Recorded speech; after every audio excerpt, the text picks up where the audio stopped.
she says she needs it and wants to have it. And in fact, I talked to her today, and she said that I said I have about 20 already typed up and done. Do you want to see them? They aren't edited or anything. And she said, I need them by my bedside. Just send them to me. And I've been hearing this all over. Send them to me, too. Now, you were saying there were lots of different addictions that we were only talking a little bit about, incest and sex and abuse and drugs and alcohol. Yeah. What are some of the more of the addictions? Well, one of the addictions that I think is really basic, and especially to women, is the addiction to self-abuse. That, and of course that's basic to any addiction. Any addiction is self-abuse. But being in relationships that are destructive is abusive. Workaholism is abusive. They're saying right now about workaholism that workaholism is the addiction of choice of the unworthy. I think that's true. I know one woman who is a sex addict who is also a workaholic, and her workaholism is the way she punishes herself for her guilt about her sex addiction. These addictions are, they interplay with each other. I've never met anyone who only has one addiction. I think a lot of women have religion addictions, looking for an answer outside themselves that's going to fix it and make everything all right. We mentioned sex, romance, and relationship. But doesn't that basically what 12-step programs teach you? Have a reliance upon God. You do the footwork and God does the rest of it? Well, I mean, that's where the healing comes from? The healing comes from, I think, understanding that you are in a relationship, with God. It's not God outside. I mean, it's really, and that's what I think sometimes people use that, but I think of it as more as a hologram, and the way I think of it is my process, that my process is God, and when I'm living out of my process, I am in tune with what we have called God, and God is more than my process. But that is all learning to also rely on myself, but not my ego or not my self-will. So when you say people are addicted, women become addicted to religions, I mean, would that be in the sense that religion doesn't seem to be working to get me fixed up here? So. Well, for example, I worked with one woman who came from a very fundamentalist background. She was a raging relationship addict and has been so depressed with the pieces of herself that she has given up over time, which is what she thought she should do because of her religion, that she's been on antidepressant beta blockers for 20 years almost. Now, this has almost killed her, the medication has.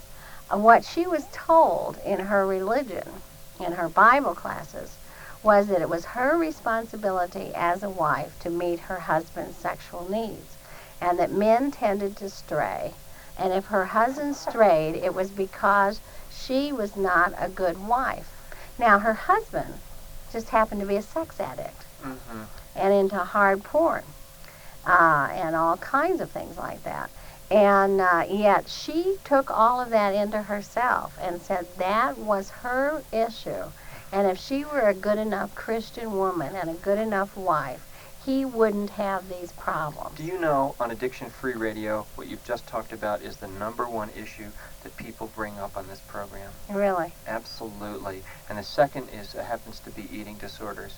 I just spoke with 2 people yesterday, actually 2 women, and they came out and made this statement of, I just can't wait to leave here. I can't wait for God just to come and rapture me and take me away. And it's like there's no way out. I mean, it's almost, Jim Jones took 900 people with him with that one. Yeah, yeah.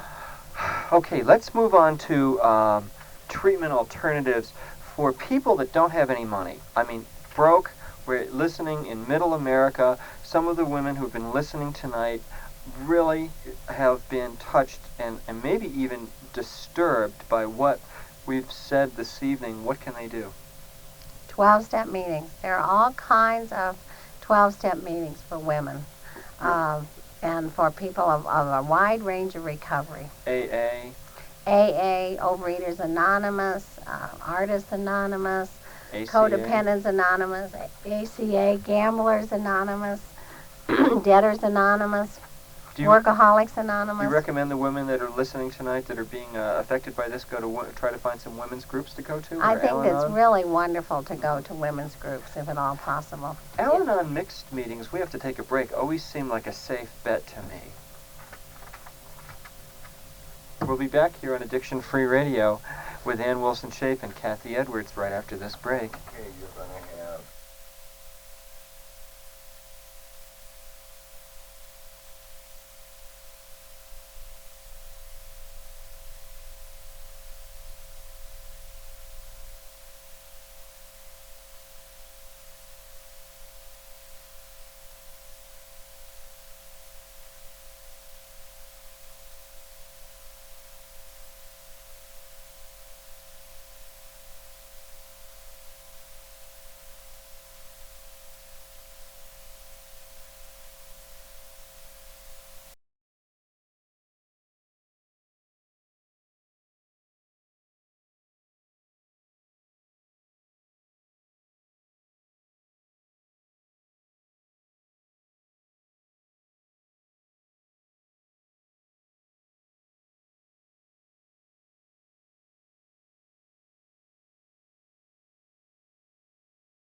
addiction recovery field to come in, and the first thing that you do is you lose control of your program. So America, you've been with Jann Scott this evening here from the Rocky Mountain West, out of control. We did you a favor. Control is an illusion anyway, Jann. You're better to be out of it. Right. Thank you. Well, okay, so great. Some closing statements. We're going to talk about your recovery and more about recovery. Yeah, I guess I just want every woman to be able to get into recovery. And one of the things I want to do with our Women's Treatment Center is to be able to treat people like myself, you know, who are workaholics, who are addicted to excitement, who did everything they could to manipulate their energy levels. And alcoholism was just really a small part of it for me. I needed to do bigger and better, and I needed more achievements, and it, you know, just wasn't enough after a while. And I think there are lots of women like me out there. And my recovery has been very exciting, and I think it will continue to be exciting, and I look forward to it. It's not that I don't slip back, it's not that I don't have bad days, but things are better, and I just want that for other women. I really do.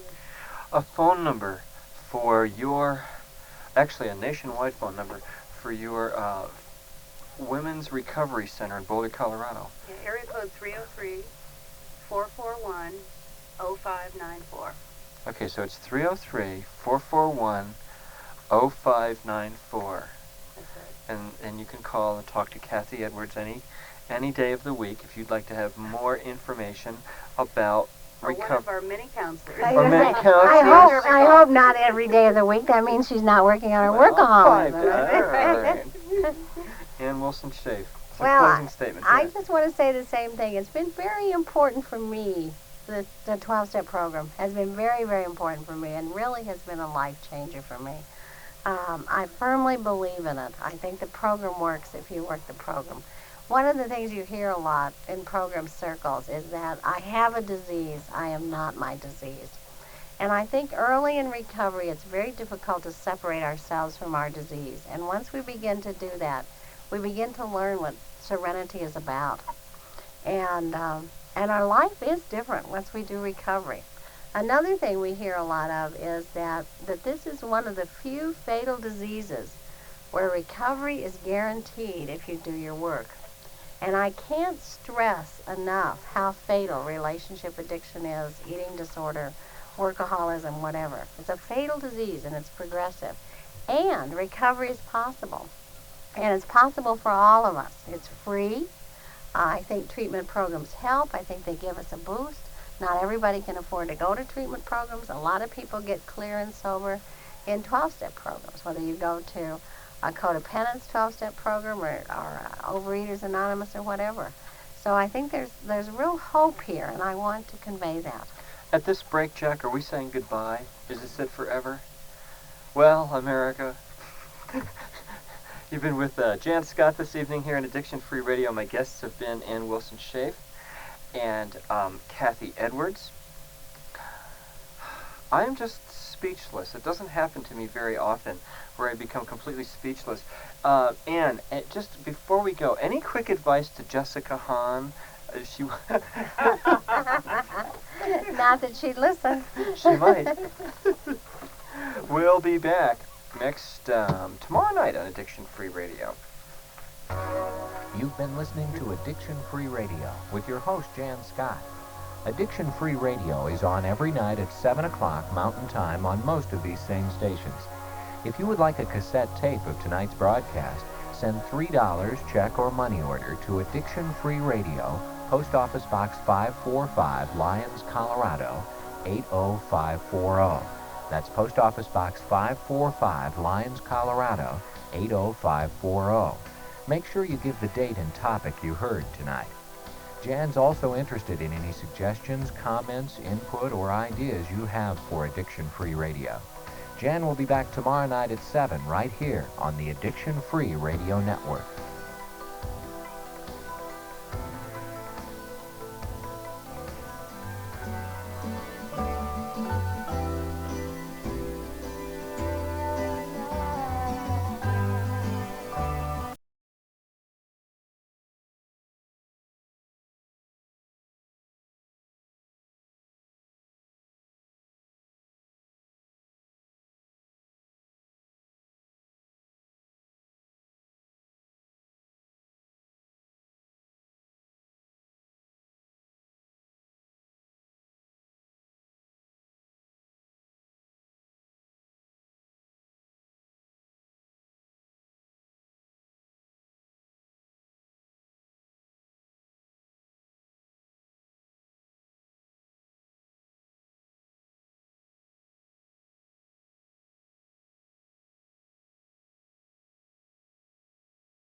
It's time now for Addiction Free Radio with your host, Jann Scott. This is a radio program designed specifically to help you or someone you know. In just a few moments, we'll give out a phone number for you to call if you have questions or would like to participate on tonight's topic. And now, here's Jann.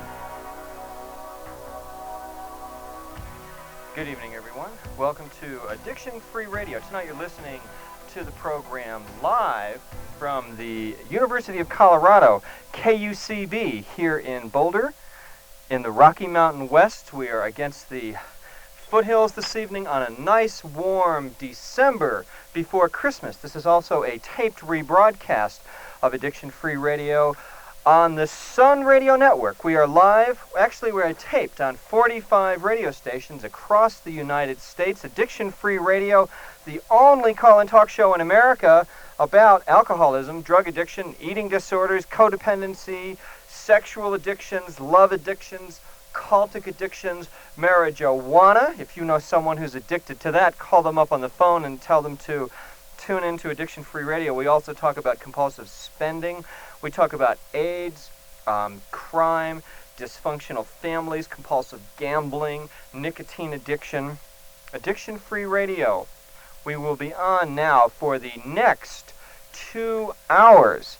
If you are listening to this show tonight, if it happens to be before Christmas in December, you'll be able to call us here at 492-5822, 492-5822, area code 303, here for Addiction Free Radio this evening. Now, tonight, we're going to be talking about women's issues in addiction.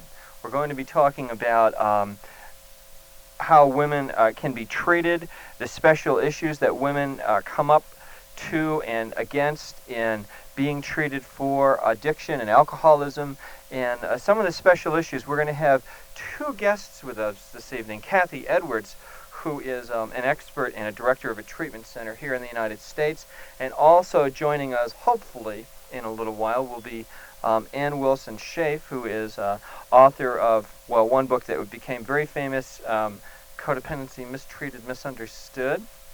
She'll be joining us here in the next bit. Now, if you're listening here in Boulder, actually, this evening, you can reach us on KUCV 530 AM or 104 FM on cable, or Channel 27 on cable television in Boulder. So this is kind of one of those very special, wonderful kind of programs that we have where it's one reason why we're doing a show here on a Saturday night from the University of Colorado. Usually, we do our program from International Broadcasting Network, and then we uplink it and send it down to Sun Radio Network in Tampa, Florida, and they put the program out over 45 stations across the country. But guess what? We don't have any money, so we couldn't pay for anything to do this. As those of you who have been following Addiction Free Radio for the past year know that we've been kind of winging this on a, how should we say it, a wing and a prayer? Is that it? So that's why we're doing this program from KUCB tonight, and also it's why you'll be listening to a taped rebroadcast via Sun in 1 week. But I will let you know how we progress. Now, as you're listening to this show across the country, if you are a person of means and influence, they told me at Sun Radio Network to let you know this, we need to hear from you. We actually need some financing to keep this program going. It costs us $4,800 a week, and usually we never make on-air financial requests, but if you happen to be a banker, or if you own a large company, or if you have followed Addiction Free Radio and you like us, I want you to write this phone number down. It's area code 303-442-7667.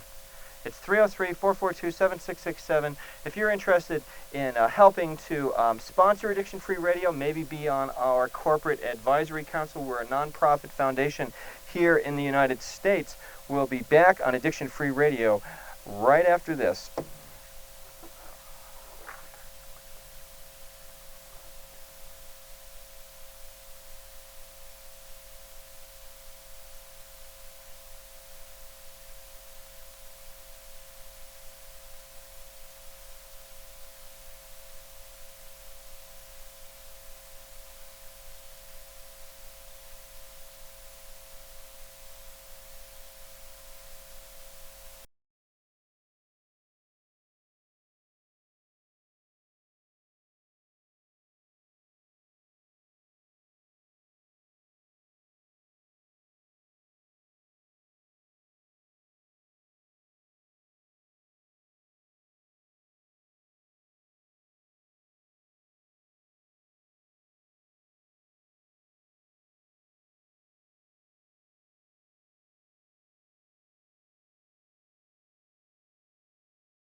We're back here on Addiction Free Radio. You're with Jann Scott tonight here in the Rocky Mountain West. My guests are Cathy Edwards and Wilson Shaef, who now is joining us. Actually, welcome to the program, both of you. Thank you. Hi, you're going to have to speak right up to those microphones. All Not so right. much in that one, but that one you certainly will. Okay, first of all, let me tell you who each of these people are, for those of you who don't know. Cathy Edwards is an attorney and a family therapist and the director of the Women's Recovery Center. It's actually in Boulder, Colorado. It's one of the few in the United States that's a treatment center for women only. And Wilson Shaef is a very well-known person who is an expert in addictions. She is internationally known author, philosopher, lecturer, teacher, former psychotherapist. She's the author of a best-selling book which was called Codependency, Misunderstood and Mistreated. That book sold over 80,000. You have some other books out too, huh? That book sold 80,000 in the first 5 months. First 5 months? It's been doing well, yes. This is an old bio I have on you. Probably is. My first book was Women's Reality, an emerging female system in a white male society. It's sold over 300,000 by now, so it does well. Wow. Still selling. Codependence is my second book. The third book was When Society Becomes an Addict, which was my one New York Times bestseller. And then Diane Fassel and I co-authored The Addictive Organization, which came out last year. And I have a new one coming out in February called Escape from Intimacy. I'm amazed at the rate and speed at which you're able to produce books. I mean, no sooner did the one on organizations come out. I mean, I hadn't even read the one on society as an addict yet. So am I. For a non-writer, it's quite amazing. And you do all the writing yourself? Oh, absolutely. On a yellow tablet. Okay, when we talked earlier on the phone, you told me that some of the interests that you have right now currently is redefining codependency. Yes. Yeah, so could you talk a little bit about that? Well, basically, I have found myself over the last few years, as I talk about codependence, struggling more and more with the concept of codependence. And of course, having identified myself as a codependent, which added, I think, to the confusion. As I was writing Escape from Intimacy, I kept running across that's a book that looks at sexual addiction, romance addiction, and relationship addiction. And I kept, in reading the material, running across the term co-sex addict. And every time I did, I would get a glitch in my belly. And when I get glitches in my belly, I always pay attention because I know that there's something there for me to learn. And then I got very uncomfortable with all the co-terms, co-alcoholic, codependent. And I thought, who are these people that stay with sex addicts and batterers, and who they are is relationship addicts, romance addicts, and etc. And the other piece that had been coming more and more to my mind as I'd been lecturing on codependence was the belief that I have that there's an underlying addictive process that is the norm for this society, and that that process is like an underground river, that when you block one branch, it just comes out another way. And this, of course, is what we know about addictions, that nobody has only one addiction.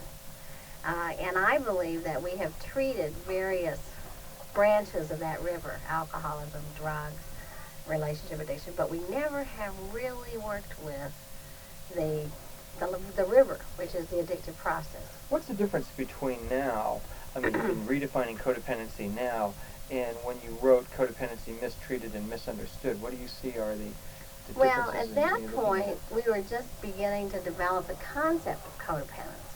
And I think it was real important for people because a lot of people identify with the characteristics of codependence. I mean, many more self-identified people than clinicians are identifying, for example. I think the difference now is that that term is an umbrella term.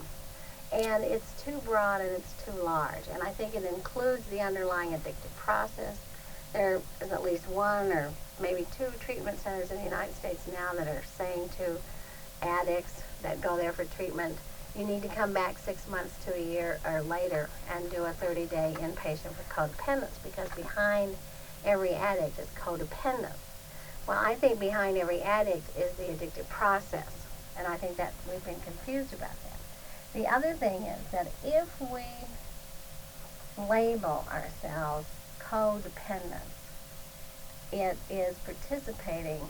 See, I'm just working on these ideas, so I'm struggling, but it is participating. I work on ideas every single night in here. You know, sort of think openly, but go Okay, ahead. well, it's America listens. participating in the main characteristics of what we define as codependence. But the main characteristic of codependence is someone who is externally referented.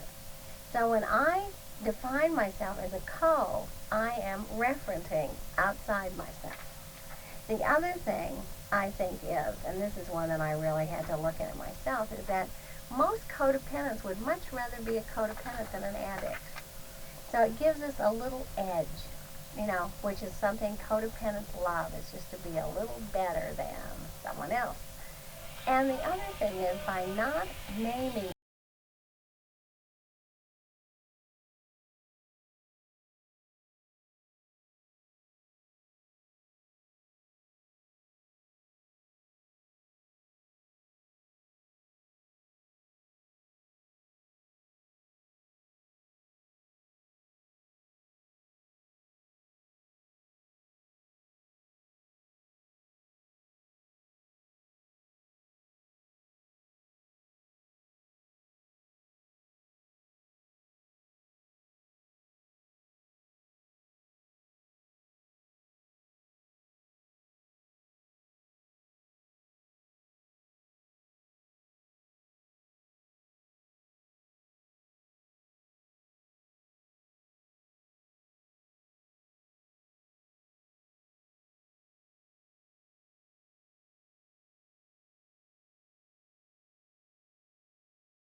We're back here on Addiction Free Radio. You're with Jann Scott this evening. My guests are Wilson Shaef and Cathy Edwards. So we were talking, Ann, about codependency, and then you were so how do you set with the professional community? Well, probably as well yeah. as I do, but go ahead. Well, what I was saying is that, what it feels to me like that my life has been, and I'm getting a little more accustomed to it, is that when everybody else is just settling into what they think is a new idea, I'm already changing it. Mm-hmm. And, that has been kind of my history, and I don't do this deliberately. It's just how I am. And what I'm finding is in re-looking at codependence and getting, what I think we may even have to do at some point is get rid of the term codependence. I think it may not be one that really adequately explains what we want to talk about. And that was one of those terms that was developed up in Minneapolis, where people were co-alcoholics and co-addicts, and where they're trying to get people into family treatment, treating the whole family for alcoholism and drug addiction about 4 or 5 years ago. It came out of, really defining people who were in relationship with an alcoholic. Then it got broader and broader, and Sharon Wakeshutter did a lot of good work of broadening the concept. And I think the beauty of it is that as people read the characteristics, just like reading the characteristics of adult children of alcoholics, which is also something I've been thinking that needs to be rethought, they fall on it and they say, I am one, and the professional people don't like that a lot. They would like to be able more to say, you are one. And when people say, I am one, if you've ever gone into a physician and say, I think I have appendicitis, they immediately are offended, that they are the ones to tell you whether you have appendicitis or not. And what I'm finding with looking at redefining codependence is that the grassroots people are saying, phew, I feel so relieved because I have been working on my codependence for several years now. It was very helpful to me at the beginning to have this concept. And what I find is it gets foggier and foggier, that I don't feel like I'm really getting at what the issue is. And I think it's because we haven't really defined the addiction. And we all know, until we do step one, until we say I am powerless over my addiction, that we can't really begin our recovery. So I think another part of the resistance, frankly, is that a lot of professionals right now are making a lot of money on the concept of codependence. And, even though they may not have a clear idea of what it is, they sure don't want to give it up because it's a big moneymaker. And I really believe that's part of the problem. Everybody and their brother's starting to open up a codependency unit as part of their treatment centers. Or people who are in private practice are suddenly codependence experts. And then if you ask them if they're working a 12-step program, and if they're in recovery, they aren't. Or if they're codependents. Yeah. Okay, well, let's go right to that. The person who knows that perhaps they come from a troubled or encumbered or alcoholic family that wants to go out and find a good therapist or a treatment center, what are some of the questions that they should be asking that person? I mean, I guess it's unfortunate that people who are really sick have to interview the therapist they're going to go and see, but in order to get some good help, what do you have to say about that? Well, I do feel that that's very important to interview the therapist. And first of all, if you're going to see a therapist, and I'm real cautious about that these days because I believe that the very theoretical framework out of which the concept of therapy comes is an addictive framework. That's what my next book is about. So I'm really cautious about that. But the first thing I ask is, are you a recovering person? And then the second thing I ask is, if so, do you work a 12-step program? What if they're not? If they're not, I would leave. That's just where I am with it right now. The third question is, what step are you currently working on? And if they don't answer that or can't, then I know that I'm dealing with a good con. And I just wouldn't, I think the people who are best working with addictions at this point, and I think the best we're working with in therapy, quotes, therapy, are people who are themselves recovering people. You're with Jann Scott here this evening on Addiction Free Radio. My guests, Wilson Shaef and Cathy Edwards, will be back here in about 3 minutes.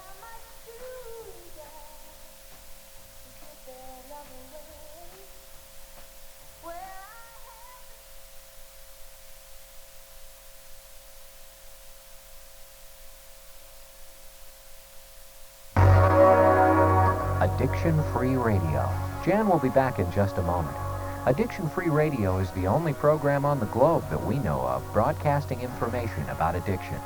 Take that important first step for your own well-being and participate in tonight's show. It's absolutely free. Jann will be back with the phone number in just a moment.